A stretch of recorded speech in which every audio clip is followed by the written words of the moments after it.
जम्मू कश्मीर में शहीद हुए बेगूसराय के लाल शहीद लेफ्टिनेंट ऋषि कुमार के घर पर गुरुवार को राज्यसभा सांसद प्रोफेसर राकेश सिन्हा पहुंचे, जहां उन्होंने परिजनों से मिलकर उनका ढांढस बढ़ाया और इस पूरी घटना पर दुख व्यक्त किया।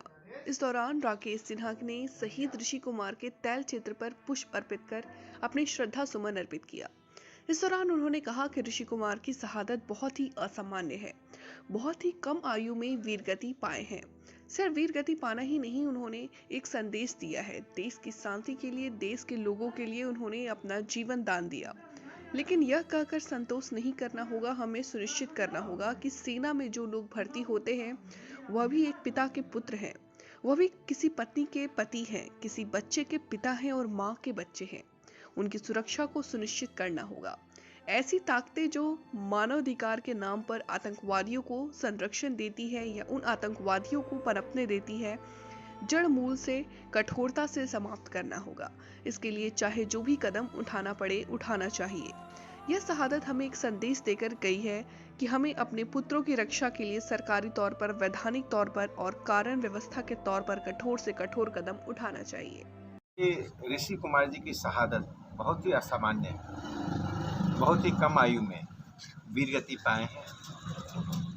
सिर्फ वीरगति पाना ही नहीं, उन्होंने एक संदेश भी दिया है कि देश की शांति के लिए, देश के लोगों के लिए वो उन्होंने अपना जीवन दान दिया है। लेकिन यह कहकर संतोष नहीं करना होगा। हमें सुनिश्चित करना पड़ेगा कि सेना में जो लोग भर्ती होते हैं वे देश के, वे भी पिता के पुत्र हैं, वे भी किसी पत्नी के पति हैं, वे भी किसी पुत्र के पिता हैं, माँ के बच्चे हैं।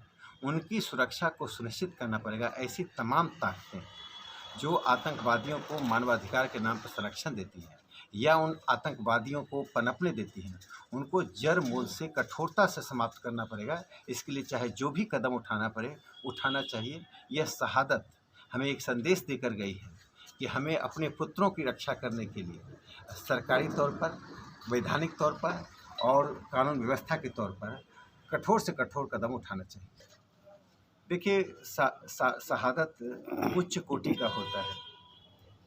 व्यक्ति सभी चीज़ों से उठकर अपने परिवार, अपने स्वार्थ, अपनी सभी सीमाओं को त्याग करके अपनी अपनी वीर गति पाता है। मुझे लगता है कि हर किसी को मन से, भावना से ईश्वर को साक्षी मानकर उसका सम्मान करना चाहिए। खोए हुए पिता पुत्र के लिए, तो जिस पिता का पुत्र खो गया उसे हम कुछ वापस नहीं दे सकते हैं, लेकिन कम से कम उस शहादत का सम्मान कर सकते हैं। मैं अपेक्षा करता हूँ कि सरकारें जो भी हों, राजनीतिक पार्टी जो भी सत्ता में हो, वो सभी शहादत को सम्मान करें। जिस परिवार से शहादत हुई है उस परिवार की उन ज़रूरतों को, जो अपने पुत्र पर निर्भर थे, उन ज़रूरतों को बिना उनकी अपेक्षा का, बिना उनकी मांग का पूरा करे। यह सरकार का नैतिक और संवैधानिक दोनों दायित्व है।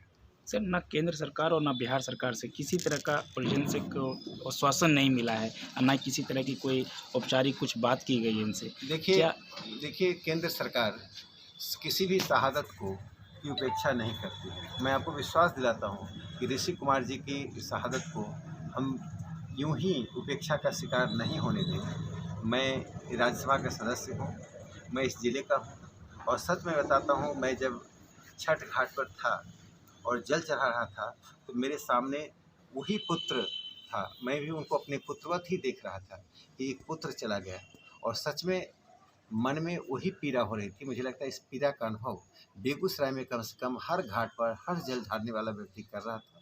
मैं मानता हूँ कि इस बार छठ में हर घाट पर ऋषि जी थे, हर घाट पर उनको जल चढ़ाया जा रहा था। हर व्यक्ति में मायूसी है। मुझे लगता है कि राजनीति से जुड़े लोग हों या प्रशासन से जुड़े लोग हैं, इस परिवार की उन सभी अपेक्षाओं को, इस परिवार की के बारे में कल्पना करके जितनी इनकी अपेक्षाएं हैं, इनके सम्मान के साथ पूरा करना चाहिए। और इसके लिए मुझे जहाँ भी मुख्यमंत्री जी से बात करनी होगी, दिल्ली में जाकर मुझे अधिकारियों से बात करनी होगी, सेना के अधिकारियों से बात करनी होगी, मैं स्वयं करूँगा। इसके लिए मुझे किसी से सलाह मशविरा करने की ज़रूरत नहीं है। शहादत का सम्मान करना हर भारतीय का कर्तव्य है। कम से कम मैं जो इस ज़िले का हूँ और मेरे लिए ऋषि एक पुत्रवत हैं, तो मैं तो यह चाहूँगा कि उन्हें पूरा सम्मान मिले। इसीलिए जब हमारे जिलाध्यक्ष जी ने कहा कि ये गेट बनाने की बात चल रही है और सुदर्शन जी ने भी कहा जो उनके मामा लगते हैं। तब मैंने निर्णय लिया कि एमपी लैंड फंड से एक ऋषि जी की याद में बेगूसराय में एक गेट का निर्माण हो। और मैंने महंत जी से भी बात की है दुलारपुर के, और मैंने जब आर्मी के कुछ जवान जो ऋषि जी के प्रति भी भावनात्मक जुड़े हुए हैं और बहुत उत्तेजना में भी है, भावना भी है, उत्तेजना भी है, सहानुभूति भी है, क्रोध भी है, उन्होंने जब ये अपील की कि कुछ ज़मीन की आवश्यकता है जिसमें ऋषि जी की याद में कुछ ऐसी चीज़ बनाई जाए जो उनकी याद को संजो कर रखे, आगे आने वाली पीढ़ी को प्रेरणा दे। तो आज मैं दुलारपुर के महंत जी से ये अपेक्षा की और अपील की, तो उन्होंने सतही तौर पर भी कहा है कि वे 10 कट्ठा ज़मीन देंगे। मुझे उम्मीद है कि हमारी आगे के संवाद में इस बात को वे बनाए रखेंगे और जो भी होगा हम ऋषि जी की याद में बेगूसराय में, देश में वह सब काम करेंगे जो एक शहादत को सम्मान देने के लिए किया जाए।